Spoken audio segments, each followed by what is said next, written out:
The story of Cyrus the Great begins with rebellion. He was a Persian king. He challenged the might of the Median Empire. The Median king Astyages ruled from the city of Ecbatana. Ecbatana was a powerful center of the ancient world. It held both strategic and symbolic importance. Cyrus united the Persian tribes under his banner. He marched against Astyages in a daring campaign. Ancient sources tell us of the conflict. These sources include the histories of Herodotus, a Greek writer. We also have the Babylonian chronicles. Finally, we can look to the Cyrus cylinder itself. These records offer glimpses into this pivotal moment in history. The accounts often differ in detail, yet they agree on the outcome. Cyrus emerged victorious. Astyages was overthrown. The year was 550 BC. This victory marked the beginning of the Achaemenid Empire. It would become the largest empire the world had ever seen. Ecbatana, once the seat of Median power, now belonged to Cyrus. The capture of this prestigious city was more than a military triumph. It was a symbolic transfer of power. The old Median order crumbled. In its place rose a new Persian dynasty destined to reshape the ancient world. History is a tapestry woven from many threads. Each thread represents a different account. The story of Cyrus's conquest of Ecbatana is no exception. Several sources offer their versions of events. Each provides unique details. But these discrepancies also present challenges. As we delve into the past, we must reconcile these differences. Only then can we hope to understand the full picture. Herodotus, in his histories, paints a vivid picture. He tells of betrayal and intrigue within Astyages' court. According to Herodotus, a Median general, Harpagus, switched sides. He joined Cyrus, ultimately leading to the Median defeat. The Nabonidus Chronicle, a Babylonian text, offers a different perspective. It suggests a swift and decisive victory for Cyrus. The chronicle emphasizes the surrender of Astyages and the peaceful transition of power. This contrasts with Herodotus's more dramatic narrative. The Cyrus Cylinder, a propaganda piece commissioned by Cyrus himself, presents yet another view. It portrays Cyrus as a liberator, chosen by the Babylonian god Marduk to overthrow the wicked Astyages. These differing accounts highlight the complexities of historical interpretation. Were there indeed betrayals within the Median ranks as Herodotus suggests? Or was Cyrus's victory as swift and decisive as the Nabonidus Chronicle portrays? The Cyrus Cylinder, with its clear propagandistic purpose, must be viewed with a critical eye. By comparing and contrasting these sources, we gain a deeper appreciation for the challenges and rewards of unraveling the mysteries of the past. In the brutal world of ancient conquest, Cyrus earned a reputation for his unusual leniency. This is evident in his treatment of the defeated Astyages. Rather than executing his former enemy, Cyrus spared Astyages' life. Herodotus claims that Astyages was treated with respect, and even lived out his days in comfort. This act of mercy would have been unusual for the time. It certainly set Cyrus apart from other rulers.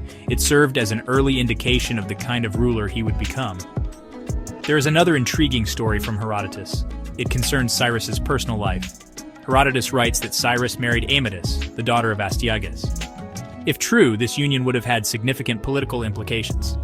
It could have helped to solidify Cyrus's control over the former Median lands. By uniting the royal lines, Cyrus would have appeased any lingering Median resentment. However, like many details surrounding Cyrus's life, the marriage to Amytis is not universally accepted by historians. Some scholars argue that it is a fabrication. They believe it was intended to legitimize Cyrus's rule. Others point to the lack of corroborating evidence. Whether the marriage actually took place remains a subject of debate. However, the very existence of this story, true or not, speaks volumes about the image Cyrus sought to project, an image of justice, mercy, and unity. Section 4, Ecbatana secured, a stepping stone to empire. The conquest of Ecbatana was a pivotal moment in Cyrus's rise to power. It was far more than just another military victory. It was a strategic masterstroke with far-reaching consequences. By capturing the Median capital, Cyrus instantly gained control of a vast and wealthy empire. He also acquired a seasoned army and a well-established administrative system. Cyrus was a shrewd and ambitious ruler. He understood the importance of symbolism. He did not simply loot and abandon Ecbatana. He decided to keep it as one of his capitals. By doing so, he sent a clear message to the world. He was not just a Persian chieftain. He was the legitimate heir to the Median Empire. With Ecbatana secure, Cyrus set his sights on even grander ambitions. He envisioned an empire that stretched from the Aegean Sea in the west to the Indus River in the east.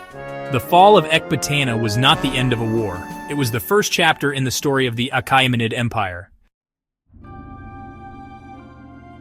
Section 5, Pasargadae, Legacy in Stone, a capital rises. Even as Cyrus expanded his empire, he understood the importance of leaving a lasting legacy. This desire is embodied in the construction of Pasargadae.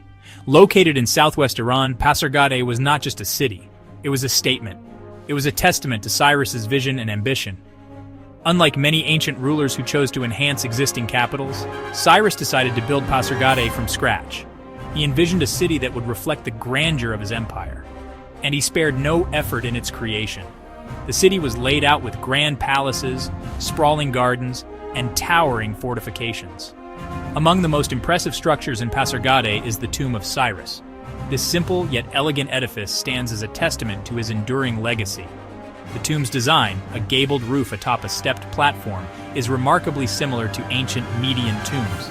This architectural choice might reflect Cyrus's desire to connect his rule with the legacy of the Medes. It could also be a subtle message of continuity. It suggested to his new subjects that their traditions would be respected.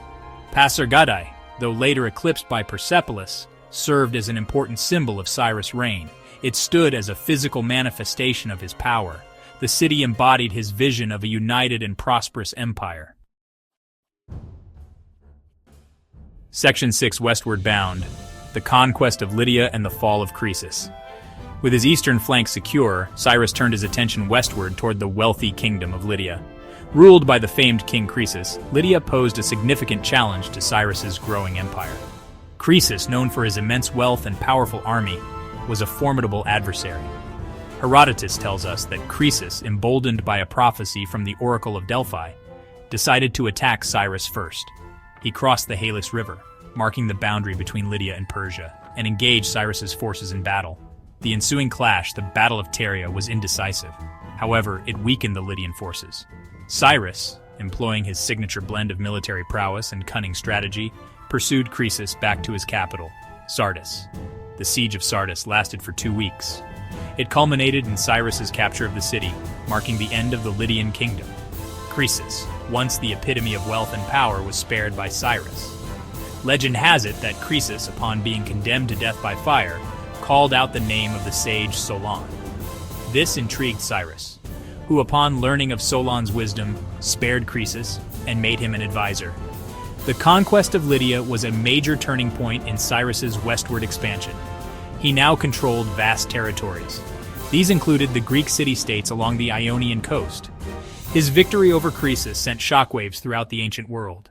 It solidified Cyrus's reputation as a brilliant military strategist and an unstoppable force.